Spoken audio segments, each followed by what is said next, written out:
There's another question I wanted to take up that has come up recently in the supporters of Leah Remini group on Facebook. And the question is along the lines of, why is Scientology publicly pretending or acting like it welcomes gay people in Scientology, when Scientology is notoriously anti-gay? On Scientology's social media profiles, they are trying very hard to say that Scientology is not anti-gay and that gay people are more than welcome in Scientology and are treated as equals and all this kind of stuff. How are they justifying these statements, and what exactly is going on? The answer is actually pretty simple, and I'm going to try to explain.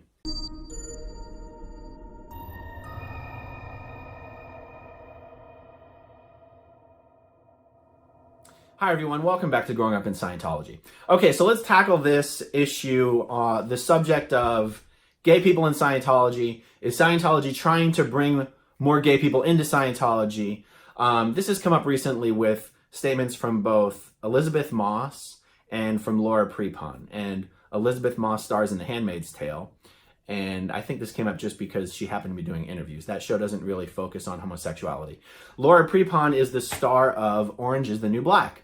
So you have someone who's been in Scientology for a long time. She's playing a gay character. I think she even got an award from GLAAD for doing something to increase awareness about something to do with gay women. I'm not quite sure how just playing a gay woman in a prison is raising awareness about anything. But some people were upset that you had a person who belongs to an organization that is anti-gay getting accolades or acknowledgement or recognition just for playing a gay character on TV and not having to disavow or distance herself from Scientology's anti-gay rhetoric. And instead of trying to somehow reconcile or explain or even take responsibility for some of the anti-gay rhetoric in Scientology, she just lied about it. Laura Prepon just lied about it and said that it's just not true. And there are some examples recently that look like Scientology is starting to go out of its way to create an appearance of being gay friendly. When anyone who has spent any amount of time in Scientology knows that Scientology is very anti-gay. So there's something that I wanted to explain here. I guess it has to do with the difference between thinking that something is wrong and saying that someone is not welcome. And this has to do with how Scientology justifies its statements. Like when Scientology puts out a lie, internally they sort of bend over backwards and jump through hoops to at least have some little explanation for how the statement is on some level true. When Scientology comes out, or when a public celebrity Scientologist comes out and says, no, gays are perfectly welcome in Scientology, here's how they're justifying those statements. What they really mean is, gay money is just as good as straight money. So I think I heard an explanation recently from someone it's actually someone I watch on YouTube who his channel has nothing to do with Christianity, but he is a Christian. And for some reason on his channel, he tackled this concept of what Christians think about homosexuality. And I don't mean to get into this in any great detail. It's just his explanation. When I was listening to this, I was like, okay, this reminds me very much of how Scientologists sort of justify saying they are not anti-gay. And the guy's explanation was along the lines of, we believe homosexuality is a sin, but we also believe everyone is a sinner.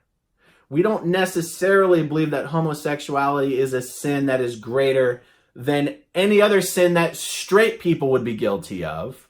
And therefore, when we say homosexuality is a sin, we're not singling them out. We're not persecuting them.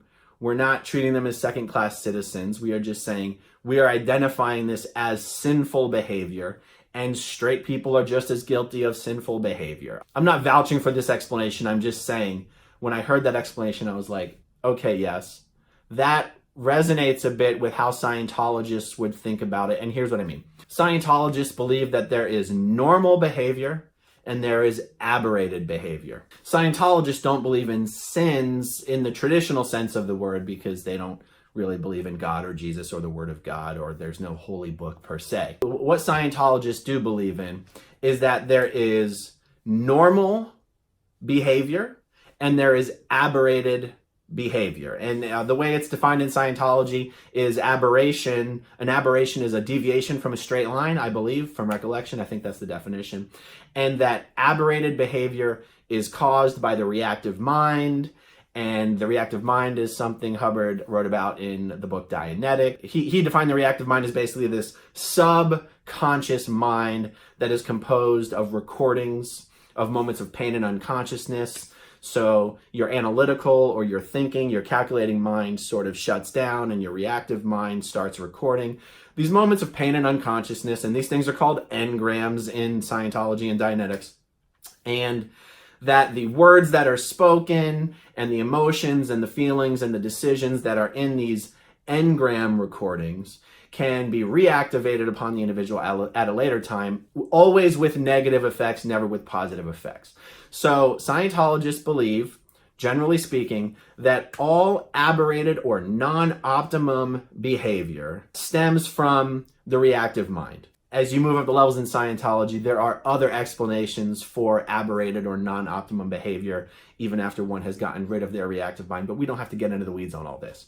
Basically, what I'm trying to explain here is that Scientology does have its own version of good conduct, bad conduct. It's just not based in any sort of religious belief. Now, of course, Hubbard is the one in Scientology who decided what was aberrated and non-optimum behavior. So in that respect, Scientologists sort of treat his word like the word of God. So things that are considered irrational fears or phobias or anxieties Scientologists would believe come from these engrams. And Scientologists do believe that being gay is a non-optimum aberrated behavior that is rooted in engrams. And again, as you move up the levels in Scientology, the cause of someone being gay could either be engrams or it could just be evil intentions. And again, I don't want to get into the weeds on all this, but there is no question that Scientologists believe someone who is gay is manifesting a non-optimum, non-survival, aberrated behavior and aberrated conduct, and this is something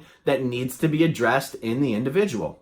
Now, a Scientologist would say, yes, but this is just one of many non-optimum aberrated behaviors that human beings exhibit, and we're not specifically anti-gay. We want to help gay people just as much as we want to help everyone else. And that, I'm kind of being long-winded about it, is how Scientology and public celebrity Scientologists justify these statements. What they're really trying to say is, we are just as willing to accept money from a gay person and continue to try to help them with Scientology as we are willing to accept money from a straight person and try to help them through Scientology auditing.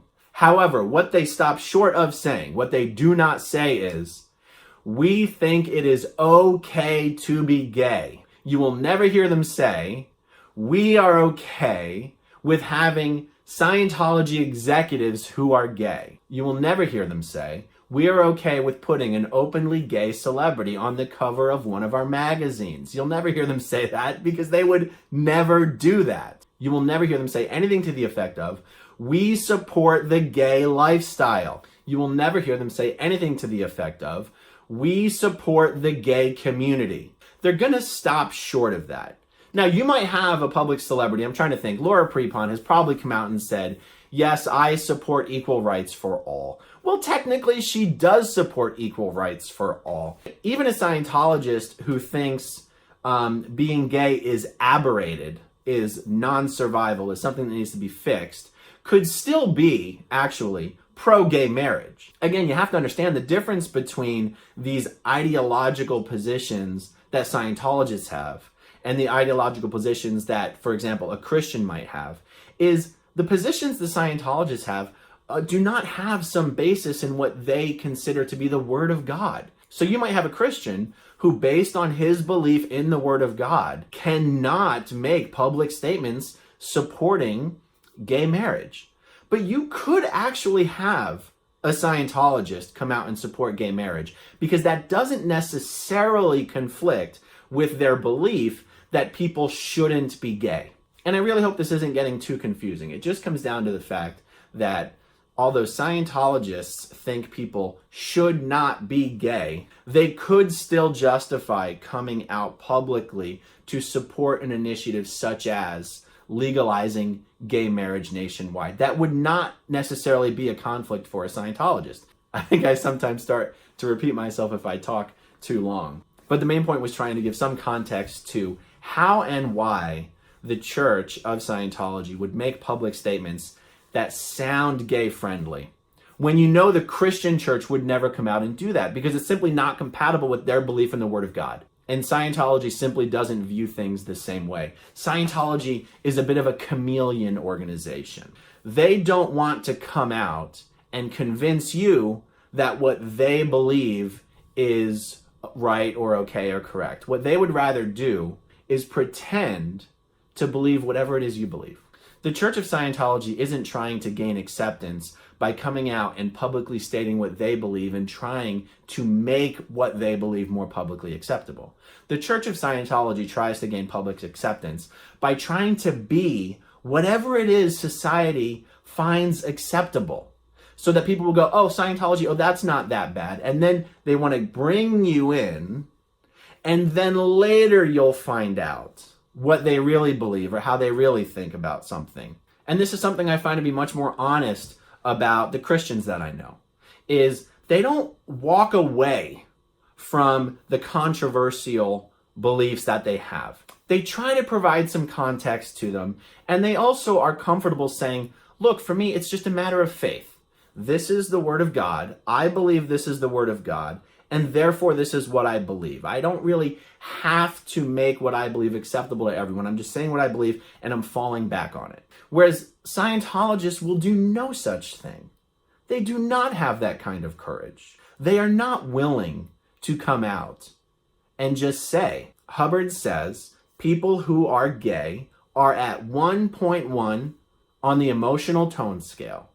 And here Hubbard says that people who are at 1.1 on the emotional tone scale are the most dangerous, poisonous, evil people in society, and they should all be rounded up and shipped to an island and blown up. I'm only taking some slight liberty in how I'm paraphrasing Hubbard's words. That is essentially what he has said. And Hubbard was extremely anti-gay. The Church of Scientology as a whole is extremely anti-gay.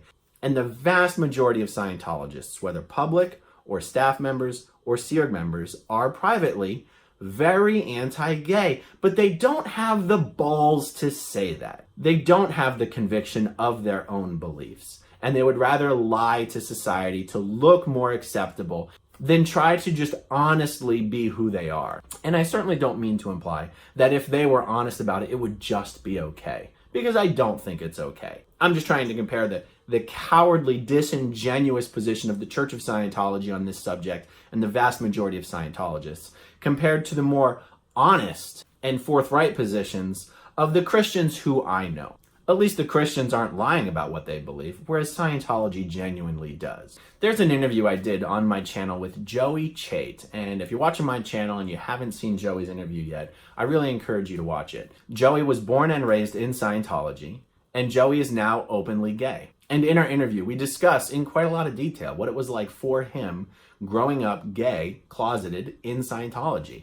And Joey wasn't just someone who sort of grew up on the periphery in Scientology. Joey was extremely involved from a very young age in Scientology auditing and Scientology training, and he was a member of the Sea Organization. And one of his jobs in the Sea Org was actually supervising public Scientologists who were going up through Scientology's OT levels, including OT3, which is where Scientologists learn about Xenu and the body thetans, the part of Scientology that South Park made famous. Joey was as deeply involved in Scientology as anyone can be, and he describes his own firsthand experience of Scientology's anti-gay policies, how they treat people who are suspected of being gay, the kind of disciplinary actions they take against people to try to prevent them from being gay, the pressures that are put on people to stop being gay. Anyone who would try to pretend like Scientology does not have an extremely strong anti-gay agenda is just absolutely out of their minds and a bald-faced liar. But their money's as green as anyone else's money. So just remember that if you hear of someone who's gay and in Scientology, which there are some, I mean, I don't know how someone belongs to an organization knowing that the organization and the people in the organization look down on them. Like, you have to be a self-hating gay individual to continue to be in an organization that just looks on you as an aberrated person. There's even a woman who lives in Texas now. She is a former Sea Org member. I know this person personally. I was in the Sea Org with her. She had a senior executive position. She was married to a man. She was sent on a Sea Org mission to the Church of Scientology in Austin, Texas. While on this mission, she meets another female Scientologist who was married to a man. And I guess sparks fly. And this Sea Org member goes back and divorces her husband and leaves the Sea Org and goes to Austin, where this other woman divorces her husband, and these two women get married. And they're still Scientologists. And they now have children. I don't think they adopted. I think it was an artificial insemination deal. They are Scientologists currently still on lines, which means they're, getting courses, doing auditing, considered part of the group. They are in Scientology in Austin as a married gay couple with children. And you just have to know that even though Scientology is, to some degree, looking down on these people as being gay, there is still a part of the church that is thrilled to have this gay couple as a part of the Church of Scientology in Austin, because they can point to this couple and others like this. I'm not saying it's like the only two gay people in Scientology, but the Church of Scientology can point to these two as evidence of being gay friendly. This is actually what made me want to do this video. I wanted to explain that just because the Church of Scientology allows gay people to be a part of its membership, or allows gay people to take courses, or allows gay people to take auditing, does not actually conflict with this fact that Scientology is anti-gay. And that's kind of what made me want to put sort of a fine point on what does it mean to say that Scientology is anti-gay. It means that no matter what they say publicly, no matter how they act publicly, no matter what they pretend to believe, at its core, L. Ron Hubbard and Scientologists believe that being gay is wrong. That if there wasn't something wrong with you, you'd be straight.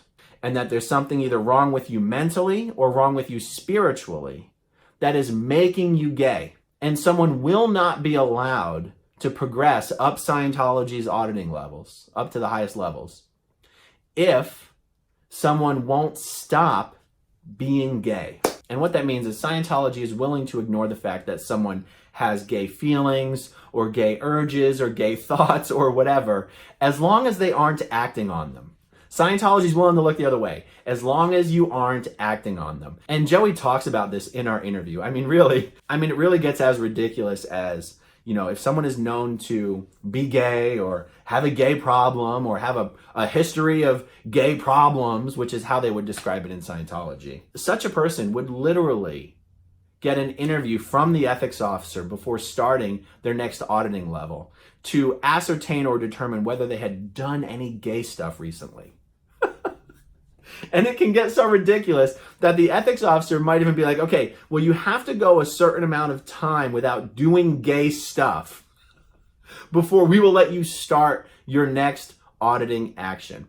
Scientology simply cannot separate itself from everything Hubbard wrote that was anti-gay. It is so baked into the body of work that is Scientology. There is so much he wrote about gay being bad and evil and all this stuff. You can't just separate it out. Scientology can't just walk away from that. So I'm pretty sure I'm starting to repeat myself. But I do want to reiterate this point of Scientology being like a chameleon organization. Scientology's idea of how to gain public acceptance isn't to try and change hearts and minds to make what they really believe more acceptable. It's to try to make you believe that they are whatever it is they think you want them to be. That is how Scientology tries to be more publicly acceptable. That is how they try to gain public acceptance. By just trying to morph themselves and their image and their messaging into whatever it is they think people find acceptable. And that is the fundamental answer to the question, why is Scientology doing this thing where they're trying to pretend like they're pro-gay? Because they think society will be more accepting of them if they act like they are pro-gay. It just comes down to the fact that they think society will be more accepting of them if they put forth this public image of being gay friendly. And that's all it comes down to. And no matter what they say and what they do, it does not change what they believe, which is that if you're gay, there's something seriously wrong with you. And anyone who grew up in Scientology knows that to be true. Well, that's all I've got on this. Please let me know what you think in the comments down below, and I will talk to you later. Bye. Okay, if you want to see my rock and roll songs, click right on this guitar. And if you want to see a different one of my videos,